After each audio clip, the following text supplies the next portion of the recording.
Hey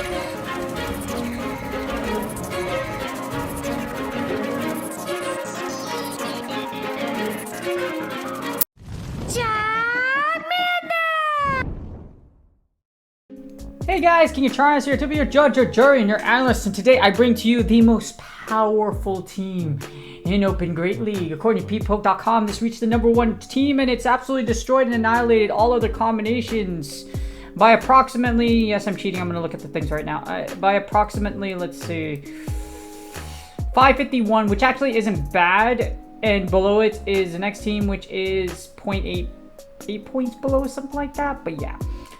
So this team is actually Season 1 BBML. The only thing that changes is instead of Azu, you put a Scrafty in the back instead, and your safe switch for this team will be your Registeel. Registeel will steal your Elio, or it's going to go ahead and make the most powerful team as of recent update, and it is extremely strong. So, yes.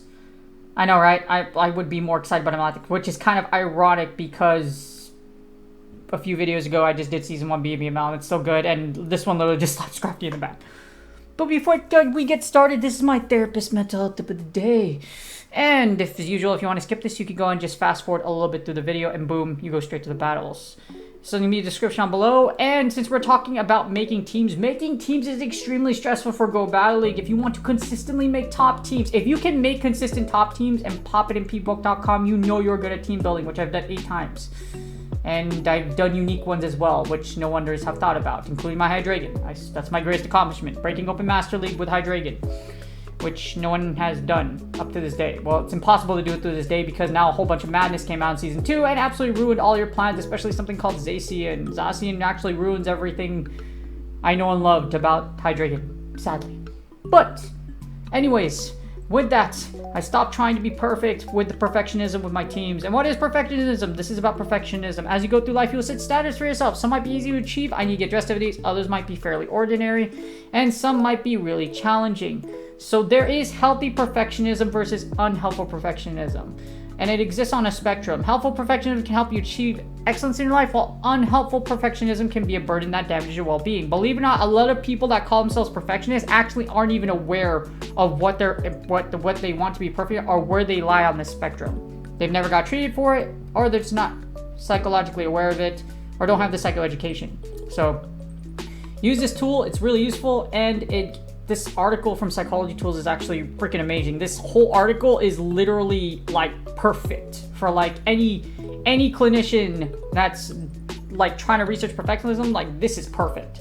So even I'm gonna read this before I at the end of this video. So yeah, take a look at this. It's really useful, especially if you're a perfectionist. But basically, there is no perfect team Go Battle League. Play your team, build your team, get as used as you can to it, and go ahead and shoot to the moon and become a legend. And without further ado, this is the most powerful Open Great League team in Season 11/12, wherever it goes forward. And without further ado, let's get started. Alright, here are the battles. So, this is literally like Season 1 BBML, except instead of Azu, you literally slap a Scrafty in the back. That's all you do. And we got Medicham versus Altaria. So here's what's kind of rough. If they have Ice Punch, they actually win this lead. Medicham with Ice Punch wins the 2 shield. So as you see, they have Ice Punch. So I'm already like, okay, crap, this is going to be bad. So I'm going to fire this Sky Attack, and at least I know now that it has Ice Punch. Typically, you want to shield the first one, but they don't shield anything. So my brain is like, wait, what?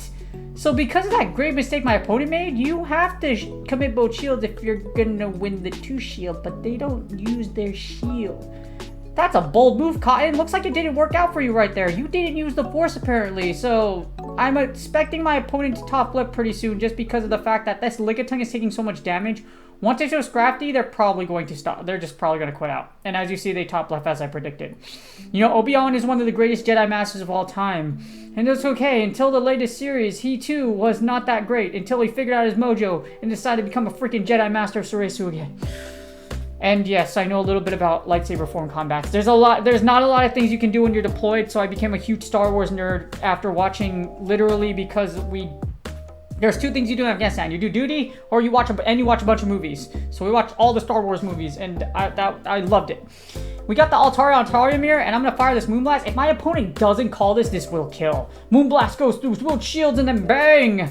I managed to keep alignment. The problem is, that's a whole freaking Cofagrigus. And the good thing is that we have Scrafty. So Scrafty resists everything Cofagrigus has to throw at you. Dark Pulse, Psychic, as well as Shadow Ball. That's the good thing about Scrafty. That's why Scrafty is always super good in Great League, because it resists so many things, and we're just going to go straight foul play. There's no reason to bait here. I have Registeel in the back. Registeel going Registeel as usual. We're going to try to break all of our opponent's shields. Leave 2 shields with Reggie, and then Reggie's going to Zap Cannon its way, or it's going to Spirit Bomb. That's the freaking Focus Blast its way to victory, and then boom, boom, boom. There goes your Elo. There goes your hopes and dreams. But isn't this... last time... wait, no. I think either one, this person's legend, or they're trying to climb, and unfortunately, I'm not going to allow them to do so on this day. We get Cofagrigus. I'm watching. I'm not going to fire right away, though, just in case they try to catch a move. I'm going to shield this first one, and I'm going to be a little patient here, because like I mentioned, I do not want them to ball out on me, or I don't want them to catch a move, so I get a little bit of extra energy, and then I fire. This should KO Cofagrigus, and unless they have, like, a Swampert in the back, this is... Why did I say it? Why did I say it? When I got this, I was like, really, bro? Did I really just call the Swampert? Yeah, I have a shield. Here's the issue, and a bunch of energy. Here's the issue, though. It's not very comfortable. The good thing is this is in the shadow, so I don't have to worry about double Hydro Cannons. I can eat 1 Hydro Cannon, but I can't eat an Earthquake. So I have to make the call here. Are they going to Hydro Cannon me? No, they went for the Earthquake. They tried to Earthquake through shields, and unfortunately, because of that call, I come out with a win condition. I'm able to get a Focus Blast. There's no way my opponent has 2 Earthquakes, and that's game. Or even if I do die, I can just smack him down with Scrafty. But Scrafty's already too hurt. That my call was to call that Focus Blast. I mean, call that Earthquake, or I could sack Scrafty. And 2, unfortunately, fortunately for us, nothing of that happened. You know what I mean? That was mad sweaty. Oh my god. Freaking, we got Altaria onto Registeel. This is one of the worst leads you can see. Hi, Giant Trash Can. So we're going to mirror and Trash Can. We're going to send our Trash Can into your Trash Can. And my Trash Can has bigger... Actually, no. Registeel does... Yeah, Registeel has balls of steel. Get it? But technically, you know, it doesn't really have it. It's like entire waist is like a... Its entire waist looks like a table. If you look at it. If you cut Registeel in half... No, really, it does look like a table. I just realized that. In my 10 plus years, since 4 years old, playing Pokemon... Actually, no, I did buy Ruby and Sapphire. I did buy it, except I forgot how old I was then. So, yes, if you cut off Registeel's torso at the half and leave just its waist and the legs, it does look like a table. I'm going to double Zap Cannon here. It's going to be -2. Now I can start eating these foul plays. You're definitely not going to return me. Steel resist normal. You'd be dumb to go ahead and do that to me. But we're going to fire this Zap Cannon, and this should take out this Sableye. Or leave it nearly dead enough to where we could farm down. So I'm not sure why opponent swapped in. Especially, like, it would have been better to play the Registeel mirror. Because at -2 attack, this foul play isn't going to do a ton of damage. As you see here, our Registeel lives, and we get a little bit of energy. So our opponent's going to try to send in... They can send the Registeel, or they have something that's going to farm me down. But either way, we have alignment now. The problem with this is that the thing is Scrafty doesn't have a great time against Registeel. And they catch the Focus Blast on a Beedrill. Yo. The good thing is here is Altaria resists everything Beedrill has to offer except for Sludge Bomb. So if our opponent doesn't have Sludge Bomb, this is great for us. If they do, it's bad. So as you see here, they go for the X-Scissor, which is great. The reason why is because I need to preserve as much energy or as much HP on Altaria as possible. One Zap Cannon might not kill at this range. I have a high IV Altaria. Unfortunately, you are not. Your IV isn't. You're not a rank 69 Altaria, so you're obviously going to die to the Zap Cannon. You're always going to die to this captain. And, you know, I can't... Yes! I told you. I told you. When I was in this actual battle, I was like, let's go. I'm going to switch out to Scrafty, and then Scrafty going Scrafty. Because since they blow all their energy here, Scrafty can just rev up with Power Up Punch. So as soon as I get to it, I should be able to do it. Or there's another move I can do. I can sack. I can sack. The thing is, one Focus Blast won't kill Scrafty at this range. But... one Focus Blast won't kill. But I'm not going to lie. I don't like this idea. So you know what I'm going to do? I'm going to go for the pup, and I'm going to attempt to pup down. I should be able to pup down, or I can sack. Or I can sack. I think I go for the sack play. And as you see here, I don't need to because all I have to do is just punch down. The +1 is enough. And as I don't know how I measured that. I was just like, okay, you know what? Maybe the +1, I can farm it down. And sure enough, it did happen. Or one lock-on can go ahead and come in and what a KO. GG's. In this sense, we have a freaking Swampert, and they send in a Sableye. Ideally, I should have sent in Scrafty right away instead of doing this. I can eat a foul play. They might be returning me though. I don't want to eat a return. I'm just gonna eat a foul play, but thankfully I don't. I'm gonna fire straight Moonblast. I want to grab a shield. Ideally, you want to send in Scrafty and keep Altaria alive, but I'd rather come out with shield advantage, as you see here. The reason being is because in the 2 shield, if they return through shields, they can still come back to it. You have to get a foul play through shields, and as you see, this is why, because return does a crap ton of damage. We're going to gather a bunch of extra energy, or we're going to fire a foul play, so they have to either give up a shield, or they're going to let their Sableye go.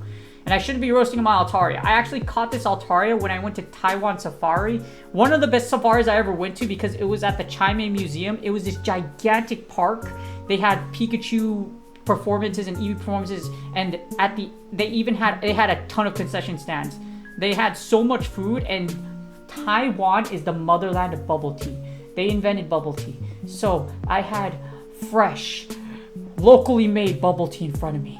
And after this swap into the Skarmory, my opponent will top left because you just realize there's no way in hell you're going to win this match anyways, because that's rock, paper, scissors, and that's GG's.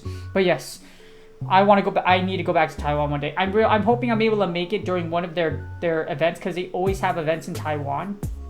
So I'm hoping to go back one of these days so I can taste that sweet.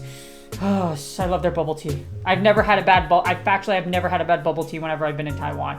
What is bad though is that we got Walrein on Altaria, so we got to swap out a Registeel. Registeel will generally be your safe switch, and they swap it to a Jellicent, which I was like, that's awkward. If they bait me here, good on you though, and they do. However, despite that, Zap Cannon still hurts a lot. So I'm not sure what my opponent was trying to do here, but okay. I can eat Shadow Ball at this range comfortably at a -1, as you see here. And all we're going to do is just absolutely debuff the unholy crap out of this poor Jellicent. So Jelly gonna eat these Zap Cannons of Doom. We're going to electrify this poor little...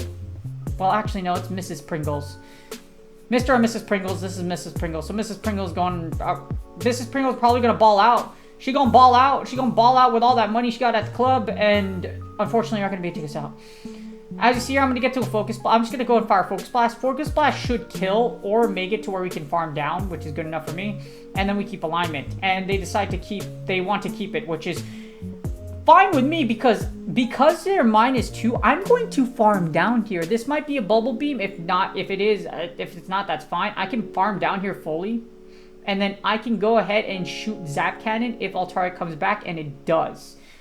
So now that they're -1 with chip damage, my Altaria will beat their Altaria. The question is, what do you have in the back? And I'm kind of predicting it's a Trevenant. So if Trevenant does come in, I can have my Scrafty. If they don't, and as you see, they're not swapping out because they definitely have a Trevenant in the back, or they have something that they don't like, that doesn't like Altaria at all.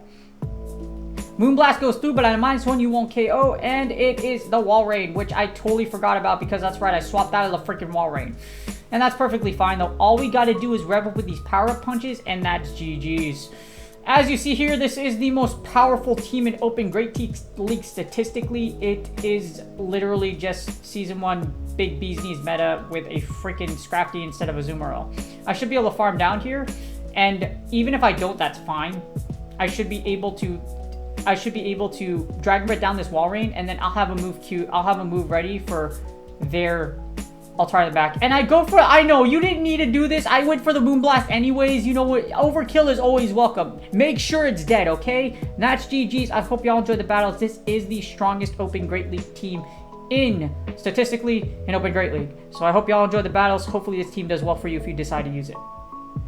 And that's game. I hope y'all enjoyed the video. I was not expecting this team to do as well as it did, but as you see, against so many combinations, even if you lose the lead, this team is pretty baller. And this team is literally just Season 1, like I mentioned. It's the best team in Season 1, and then you slap a Scrafty in the back instead of Azu. And it goes to the freaking moon, apparently. But I hope y'all are enjoying season. I don't foresee pvpoke.com being updated until, so this is probably going to be the the top teams, or this is probably going to be the top team statistically until it gets updated again in Season 12. And in Season 12, you might see, at the beginning of Season 12 anyways, you might see some changes depending on what they decide to implement, etc. Let's just hope it's something good, because we all know when they implement something, Niantic breaks stuff at the same time. So, I don't know, pick your poison. Do you want the game to be fixed, or do you want them to implement new stuff and the game be broken, then they fix it later, or they don't know how to fix it? Which happened a lot this season. But I hope y'all are doing well for your legend runs, etc. This season is almost over, and season, like I mentioned, this is still going to be the top team into Season 12, unless a new Pokemon comes out, new movesets, etc., and then it gets updated with whatever changes come. But do me a huge favor, please like and subscribe and comment for the YouTube algorithm. For those that do it, I really do appreciate y'all. I do appreciate y'all. Don't think I don't see it, because I do. Those of you that do it consistently, you all are champions, and I love y'all to death. And I love all the support I've been getting on Twitch lately. On Friday, Saturday, Sunday, Monday is when I usually stream, and then I love seeing the support you guys. Even if you don't make it, just here anyway. No matter what numbers I make, I'm very appreciative for all of you. I really do. If I will get to where I be as long as I remain consistent and I work hard and I keep making changes as necessary. And then, like I mentioned, as long as you keep working hard and make changes necessary and you keep battling, you never give up, you can make legend to one day too for the first time or multiple times like I have, or do it with some unique something. Yeah. Good luck on your Go Valley sets, and I will see y'all on the next video.